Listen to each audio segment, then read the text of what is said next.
Assalamualaikum warahmatullahi wabarakatuh. Selamat pagi Pak Bondan dan teman-teman semuanya. Mohon izin perkenalkan kami dari kelompok IMEXPO atau sebuah aplikasi mengenai sistem informasi untuk membantu integrasi data ekspor dan impor. Di mana anggota kami terdiri dari Enda, Nur Alwia Yusma, Kosti Zulfal Afandi, Silvanus Riko Wibisaba, Putra Oktaveni Syeful. Adapun latar belakang dari ide yang kami tuai pada semester ini adalah mengenai terdapat beberapa masalah mengenai ekspor dan impor di Indonesia, yaitu data dari BPS sendiri pada tahun 2022 nilai ekspor Indonesia turun sebesar 25,57 miliar US dollar atau sebesar 2,20% daripada tahun yang lalu. Selanjutnya adanya kurang integrasi data dalam ruang lingkup pemerintah di setiap kementerian yang bertanggung jawab terhadap data perizinan data buyer, seller, informasi terkait regulasi setiap negara, dan penerbitan sertifikat legal untuk yang dikeluarkan oleh pemerintah Indonesia. Terus ada juga eksportir kecil mengalami hambatan dalam pembiayaan dan permasalahan jaringan bisnis dan teknologi. Kemudian eksportir juga sulit menghasilkan produk yang sesuai dengan selera konsumen atau permintaan pasar yang memiliki kecenderungan cepat berubah. Adapun rumusan masalah yang kelompok kami tuai terdiri dari terkait dengan sistem integrasi data ekspor dan impor, data seller buyer, rekomendasi ekspedisi, perizinan untuk melakukan ekspor dan impor, serta berkas pendukung lainnya.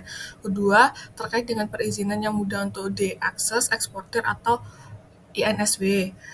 Tiga, update regulasi dari pemerintah melalui perdagangan dan perindustrian. Empat, penerbitan sertifikat produk yang dikeluarkan oleh pemerintah. Selanjutnya, saya akan menjelaskan tujuan dari sistem ini, yaitu untuk membangun sistem informasi yang dapat menyelesaikan permasalahan terkait integrasi data, penyajian data seller dan buyer, perizinan, update regulasi, dan penerbitan sertifikat secara legal.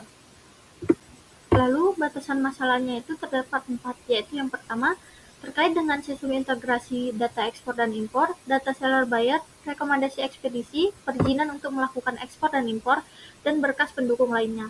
Selanjutnya, yang kedua, terkait dengan perizinan yang mudah untuk diakses oleh eksportir. Yang ketiga, update regulasi dari pemerintah, perdagangan, dan perindustrian.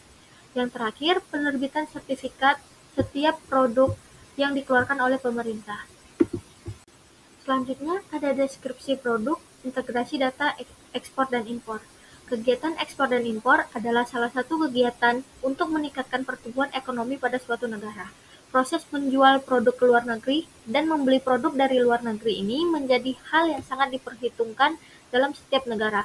Oleh karena itu, pentingnya suatu sistem informasi sebagai pendukung pelayanan bagi setiap warga negara yang ingin melakukan ekspor dan impor. Fitur-fitur yang terdapat dari sistem ini yaitu ada data seller dan buyer, yang merupakan informasi mengenai data seller dan buyer yang ada di luar negeri menjadi sasaran utamanya. Yang kedua, ada rekomendasi ekspedisi. Ini untuk memudahkan organisasi terkait untuk menemukan ekspedisi yang sesuai. Yang ketiga, ada perizinan berkas dan pendukung. Ini untuk memberikan informasi dan melakukan perizinan kepada pelaku eksportir dan importir pada kementerian terkait. Dan yang terakhir, ada update regulasi dari pemerintah, yaitu integrasi informasi dari kementerian terkait untuk mempermudah mendapatkan informasi mengenai regulasi terbaru dari pemerintah secara up to date. Oke, di slide ini saya menjelaskan di bagian analisis risk. Dan di sini ada beberapa risiko yang nanti ke depan akan bisa terjadi. Salah satunya adalah di sini ada organisasi. Organisasi yang di sini dimaksud adalah seperti yang terlibat. Kemudian software dan aplikasi yang telah kita buat, keamanan data dari aplikasi yang kita buat, dan infrastruktur dari hardware untuk bisa mendukung software kita ke depan, sumber daya manusia, dan juga di sini mengenai pendanaan yang ke depan juga menjadi sangat penting untuk bisa keberlanjutan dari proyek kita. Kemudian juga kebijakan-kebijakan politik yang mungkin bisa berdampak kepada pembuatan aplikasi ke depannya. Oke, di sini saya menjelaskan di beberapa resiko, kemudian jenis risiko kira-kira nanti ancaman apa yang terjadi di masa depan. Untuk di organisasi, tentu di sini kita melihat ada jenis risiko yaitu kurangnya komitmen dan koordinasi antar kementerian yang terlibat dalam ekspor dan impor. Kemudian ada dari regulasi ekspor impor yang telah ditetapkan, dan ada ancaman di masa depan yaitu menurunnya kegiatan ekspor impor yang berdampak pada ekonomi Indonesia dan dapat membuat masyarakat kesusahan dalam melakukan ekspor dan impor. Dan juga di sini untuk risiko selanjutnya itu adalah software maupun aplikasi. Dan di sini sangat memungkinkan aplikasi yang kita buat nanti akan terjadi crash, dan juga aplikasi ini tidak sesuai kebutuhan yang sekiranya kita sudah rancang. Dan untuk ancamannya di sini aplikasi tidak dapat digunakan, kemudian tidak terpenuhinya kebutuhan dari organisasi. Dilanjut dengan keamanan data. Di sini sangat sekali dari pencurian data, kemudian kegagalan manajemen data, dan dilanjut dengan manajemen informasi data dan dokumen. Dan kemudian data tersebut dapat dibocorkan kepada pihak yang tidak bertanggung jawab. Dan dilanjutkan di infrastruktur, yaitu hardware. Di sini bisa ada kerusakan database, kurangnya maintenance, dan juga bencana alam. Hal ini juga kita bisa lihat bahwa hilangnya database itu juga bisa karena kerusakan, kemudian dilanjut dengan hardware yang mudah rusak karena kurangnya perawatan, dan terakhir di sini kerusakan dan hilangnya database akibat bencana alam. Lanjut dengan SDM, di sini kita melihat ada risikonya, yaitu SDM tidak dapat mengoperasikan aplikasi, dan juga akan terjadi ancaman di masa depan yaitu salah dalam pengoperasian aplikasi maupun software yang telah kita buat. Dan finansial yang menjadi penting di sini adalah anggaran pembuatan software ini lebih dari perkiraan yang telah ditetapkan, sehingga nanti kedepannya kos akan menjadi membengkak dan akan menimbulkan kerugian.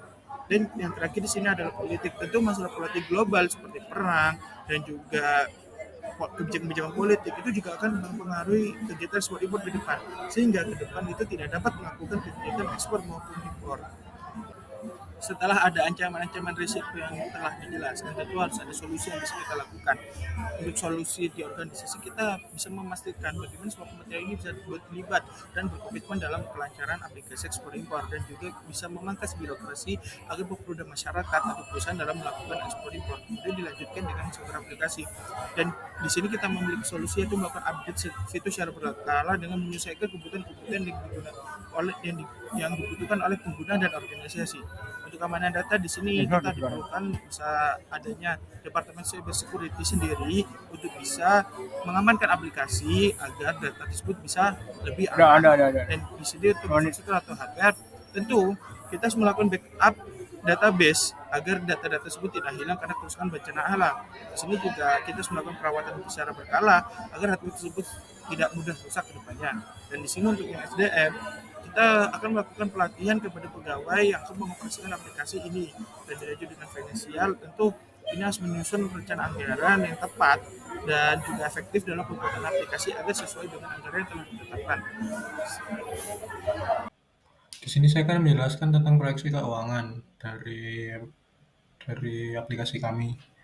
RAP aplikasi kami dalam 3 tahun, yaitu untuk operasional perusahaan dalam 3 tahun yaitu 3.900.000.000, kalau untuk marketing 14.940.000.000, untuk programming selama 3 tahun itu 16.340.000.000, lalu dapat dilihat untuk maintenance, training, SDM, dan lain-lainnya. Lalu berikut ini proyeksi keuangan untuk ekspor dan impor dalam US dollar. Diperkirakan sebesar seperti ini untuk 2003 sampai 2007.